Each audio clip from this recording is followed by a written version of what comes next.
Hi guys, मैं हूँ education mart से सिप्पी दिस साइड और आज मैं आपको एडवांस एक्सेल के कुछ इम्पॉर्टेंट टॉपिक्स बताने वाली हूँ जो मैं अपने कोर्स में ऑनलाइन कोर्स में लॉन्च करने वाली हूँ, जो कि बहुत यूज़फुल रहने वाले हैं। उससे पहले देखिए गाइस, मैं आपको जो बताने वाली हूँ वो ये बात बताने वाली हूँ कि बेसिक एक्सेल का ऑनलाइन कोर्स मैं ऑलरेडी यूडीमी पे लॉन्च कर चुकी हूँ और इवन हम लोग ऑनलाइन क्लासेस भी अपनी दे रहे हैं। सो अगर आप बैचेस में एनरोल करना चाहते हैं तो प्लीज़ हमें कांटेक्ट कर सकते हैं, और आप सेल्फ में ऑनलाइन कोर्स लेना चाहते हैं तो आप हमारे दिए गए नीचे लिंक पे क्लिक कर सकते हैं और मुझे कमेंट कर सकते हैं एंड इवन मेल कर सकते हैं फॉर एनी क्वेरीज। सो आगे बढ़ते हुए एडवांस एक्सेल की तरफ तो मैं बताना चाहूँगी, देखिए बेसिक एक्सेल तो एक नॉर्मल स्कूल स्टूडेंट और बेसिक डे टू डे के लिए इम्पॉर्टेंट है और आना चाहिए। बट अगर आपको किसी कॉर्पोरेट सेक्टर में जाना है और हाई सैलरी पैकेजेस पे जाना है तो देखिए गाइस, आपको एडवांस एक्सेल आना बहुत ज़रूरी है। एडवांस एक्सेल ही सारा रोल प्ले करता है और जो हमारी day to day database management के लिए, एनालाइज के लिए, समराइज रिपोर्ट करने के लिए पार्ट यूज़ होता है, वो सारा का सारा पार्ट हमारा एडवांस एक्सेल का होता है। बट हम ये नहीं कहेंगे कि एडवांस एक्सेल यूज़ करने के लिए भाई आपको बेसिक नहीं भी आता हो तो चलेगा। नो, फर्स्ट आपको बेस क्लियर होना चाहिए, that is basic Excel, then आप एडवांस में आगे बढ़ पाएंगे। और एडवांस के बाद देखिए मेरा एक एक्सपर्ट लेवल भी है जो बहुत ही हायर लेवल पे यूज़ होता है, बट उसके लिए ऑब्वियसली आपको दोनों पार्ट फिर आने ज़रूरी होंगे। सो देखिए आज मैं आपको जो बताने वाली हूँ एडवांस एक्सेल का आगे का पार्ट बताने वाली हूँ, जिसमें बहुत सारे यूज़फुल ऑप्शन मैं आपको दिखाने वाली हूँ कि हम डैशबोर्ड्स, देखिए डैशबोर्ड्स का नाम सबने सुना है और सबको डर भी लगता है कि डैशबोर्ड्स क्या होते हैं।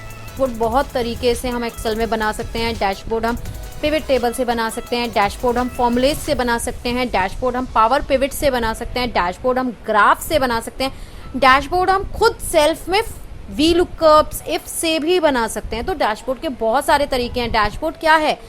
अपने डेटा को एक प्रेजेंटेड फॉर्म में प्रेजेंट करना, जिसमें आपको सारे आंसर्स मिल जाएं बहुत इजी वे में। हम डैशबोर्ड बटन्स के थ्रू भी बना सकते हैं। तो देखिए डैशबोर्ड बहुत तरीके से बनता है, सिंपल से लेकर हायर लेवल तक हम डैशबोर्ड बना सकते हैं। तो देखिए सिंपल वाला डैशबोर्ड तो धीरे धीरे मैं आपको बताती ही जा रही हूँ, लेकिन आज जो मैं प्रेजेंट करने वाली हूँ एडवांस के लेवल का, कि आप पिवट टेबल से डैशबोर्ड कैसे बनाओगे, आप फॉर्मूले से डैशबोर्ड कैसे प्रेजेंट करते हो। तो मैं दो तरीके से आपको बताने वाली हूँ। बटन क्रिएशन कैसे करते हो कि जिससे मेरी शीट्स के बीच में लिंकअप हो जाएगा। तो देखिए क्या होता है, आगे का पार्ट मैं आपको इसी शीट से कंटिन्यू करने वाली हूँ। जैसा कि आप मेरी फर्स्ट स्क्रीन पे देख पा रहे हो, this is my sales dashboard. कि सबसे पहली स्क्रीन मेरी क्या आ रही है कि भाई मैंने अपना ऑब्जेक्टिव एक्सप्लेन किया है, अपना डेटा कि मेरा ये डेटा है, और एनालाइज मैंने इसको तीन तरीके से बांटा हुआ है। फर्स्ट मैंने अपनी डैशबोर्ड में बता रखा है सेल्स बाय रीजन, दूसरे लेवल पे मैंने बता रखा है सेल्स बाय स्टोर, तीसरे पे मैंने अपना एक ग्राफिकल डैशबोर्ड प्रेजेंट किया है, और चौथे पे मैंने रखा है अपना डेटा। एंड देखिए विदाउट लिंक मैंने एक शीट और क्रिएट की हुई है जो नीचे आप मेरी देख सकते हैं, दैट इज रिपोर्ट शीट। तो आइए मैं आपको ये चारों पांचों चीज़ें बहुत अच्छे से दिखाती हूँ किस तरीके से। सबसे पहले मैं बटन क्रिएशन दिखाती हूँ। देखिए मुझे सेल्स बाय रीजन वाली शीट पे जाना है, तो मुझे यहाँ पे शीट पे क्लिक करने की ज़रूरत नहीं है, मैं जस्ट सेल्स बाय रीजन पे क्लिक कर रही हूँ। तो देखिए मेरा बटन मुझे उस शीट पे ऑटोमेटिकली ले गया जहाँ मुझे मेरी चारों की चारों रीजन की सेल्स मुझे विजिबल है, सेंट्रल, ईस्ट, साउथ, वेस्ट, और उसका साथ में ग्राफ प्रेजेंट है।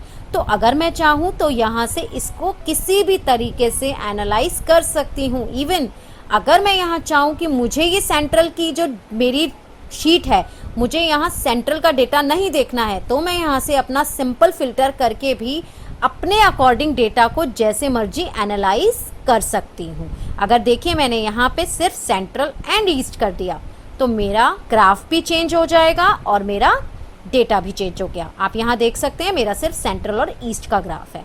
तो इस तरीके से आप यहाँ पे अपने डेटा को एनालाइज कर सकते हैं। अब देखिए अगर मुझे यहाँ दूसरी वापस अपनी होम शीट पे जाना है तो मैं यहाँ होम बटन पे क्लिक कर दूंगी, मैं वापस अपने इंडेक्स पेज पे आ गई। इसी तरीके से नेक्स्ट सेल्स बाय स्टोर की बात करते हैं तो देखिए यहाँ मेरा सेल्स बाय स्टोर का डैशबोर्ड मेरा रेडी है कि मेरे कितने यहाँ पे प्रोडक्ट्स हैं। ऑफिस सप्लाई टेक्नोलॉजी, उसका यहाँ पे मेरे सारे प्रोडक्ट्स का डेटा है। कैटेगरी बाय मैंने यहाँ पे ग्राफ ले रखा है और सब कैटेगरी बाय ग्राफ ले रखा है। इवन यहाँ भी अगर मैं देखिए फिल्टर लगाती हूँ, मैं फर्नीचर ऐड कर देती हूँ, देखिए यहाँ पे फर्नीचर का मेरा डेटा आ चुका है। तो this is my store level data. So then again मैं होम बटन पे क्लिक करके अपनी शीट पे वापस आ जाती हूँ।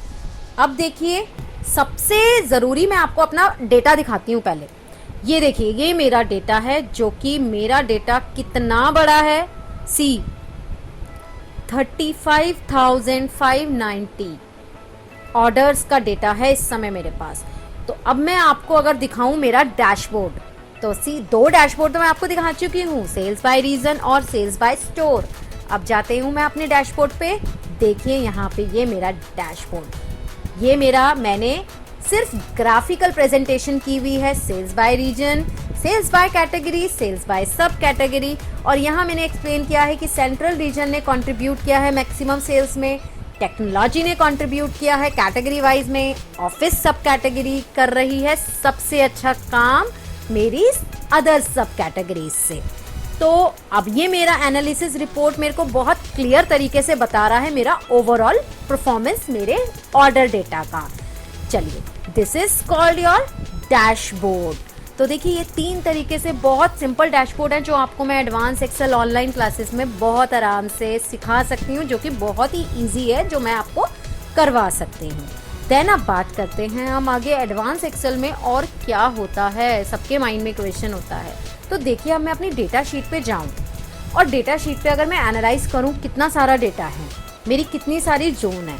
अब अगर आपको यहाँ पे बोल दिया जाए कि सिर्फ एक जोन है मेरी सेंट्रल जिसे मुझे डिस्काउंट देना है, वो भी सेल्स पे 10% का, बाकी किसी को नहीं देना, तो अब एक एक पे 10% का डिस्काउंट निकालना इज़ वेरी टफ। तो मैं यहाँ पे क्या यूज़ कर सकती हूँ, अपने कुछ फंक्शंस। ये है मेरा लॉजिकल फंक्शन। लॉजिकल फंक्शंस के लिए गाइस एडवांस एक्सेल में आके हमें लॉजिक को समझना बहुत ज़रूरी है, जो कि देखिए अगर मैं दिखाऊं तो this is if function. If function, if means अगर, तो ये मेरा सिंपल इफ है। यहाँ मैंने सिंपल इफ इंट्रोड्यूस किया है कि अगर मेरे F2 सेल में, F2 सेल मेरा गाइस कौन सा है, F2 सेल अगर मैं देखूं तो मेरा F2 सेल है सेंट्रल, कि अगर इस सेल में मुझे यहाँ पे मेरा जो वर्ड है मेरा क्या था, सेंट्रल, कि अगर मुझे F2 सेल में सेंट्रल मिलता है तो आगे अगर मैं बात करूं, मेरा क्वेश्चन था कि मुझे उसकी सेल्स पे 10% देना है, तो मैंने क्या लिखा कि J2 सेल में क्या दे दे वो 10% और अदरवाइज में 0। तो देखिए इस तरीके से मैं आपको जो इफ के लॉजिक्स हैं, इफ नीचे क्या कह रहा है, पहले वो मुझसे लॉजिक मांग रहा है, फिर वो मुझसे ट्रू वैल्यू, फिर वो मेरे से फॉल्स वैल्यू, तो ये किस तरीके से प्रोसेस करता है ये मैं आपको सिखाने वाली हूँ। और देखिए अगर मैं एंटर प्रेस कर देती हूँ और फॉर्मूले को ड्रैग कर देती हूँ, ड्रैगिंग मीन्स सारे सेल्स में आंसर आ जाएगा आपका एक छोटे से क्लिक के साथ, जो कि बेसिक एक्सेल में आप ऑलरेडी लर्न कर चुके होंगे। तो देखिए मेरे ऑटोमेटिकली उसने डेटा में, अगर मैं आपको दिखाऊँ गाइस, तो उसने सिर्फ मेरे सेंट्रल रीजन के डेटा को, हम इसको छोटा करके देखते हैं, तो सेंट्रल रीजन को मेरा 10% का डिस्काउंट देखिए एलोकेट कर दिया, बाकी सबको 0 दे दिया। तो देखिए इस तो सिंपल इफ है। अगर हम चाहें तो इफ हम 50 बारी भी एक फॉर्मूले में लगा सकते हैं। दूसरा, इसके साथ बहुत सारे फंक्शन कवर होते हैं, एंड, और, not, some product, some ifs, बहुत सारी चीज़ें हैं जो हम इफ्स के साथ कवर करते हैं। This is called logical function. And एक थर्ड वन चीज़ गाइज मैं आपको जो बताना चाहूँगी वो है रिपोर्ट्स।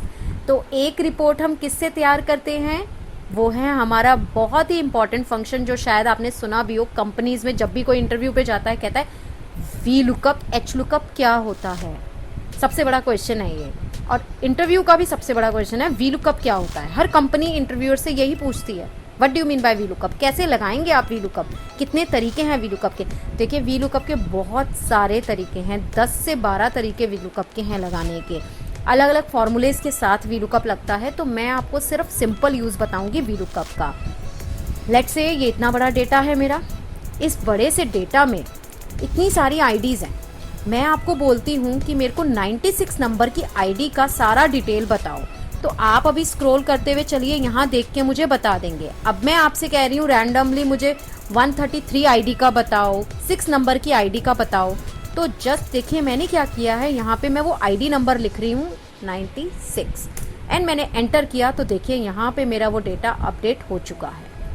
उसने उस शीट में से मेरा रिकॉर्ड मुझे फाइंड करके दे दिया। अगर मैं देखूँ 96 16409 हाई लिटिल रॉक, और अगर मैं इधर मैच करूँ सेम डेटा इधर एक्सट्रैक्ट कर रहा है। मैं यहाँ पे 3 लिख रही हूँ,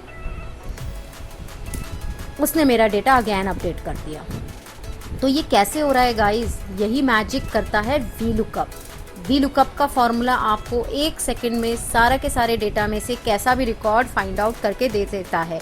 आपने कभी देखा होगा, आप किसी शोरूम पे जैसे किसी बड़े स्टोर में गए हैं, तो वहाँ पे आप किसी प्रोडक्ट के बारे में कुछ रेट पूछते हैं, तो काउंटर पे वो प्रोडक्ट डालता है और उसका आपको रिजल्ट मिल जाता है उसे, और वो ऑटोमेटिकली आपको बता देता है। तो सेम पार्ट हमारा ये वी लुकअप करता है। वी लुकअप भी हमें फाइंड करने में हेल्प करता है। वी लुकअप भी 2 तरीके से होता है, एक वो फाइंड करने में हेल्प करता है, एक वो फिल करने में हेल्प करता है। तो देखिए आप एडवांस एक्सेल में दोनों चीज़ें सीखने वाले हैं। सो ये था मेरा एडवांस एक्सेल का छोटा सा इंट्रोडक्शन जो मैं अपने कोर्स में कवर कर रही हूँ। सो गाइज़, आपको कोई भी क्वेरी हो आप मुझे अगेन कमेंट कर सकते हैं, शेयर कर सकते हैं, एंड प्लीज़ मुझे सब्सक्राइब करना ना भूलें। मेरे लिए आपकी मोटिवेशन बहुत इंपॉर्टेंट है। So please motivate me and subscribe my channel and obviously approach me for the course. Thank you for watching my video. Hope आपको मेरा पार्ट अच्छा लगा होगा। So like बटन पे क्लिक करना ना भूलें। Bye.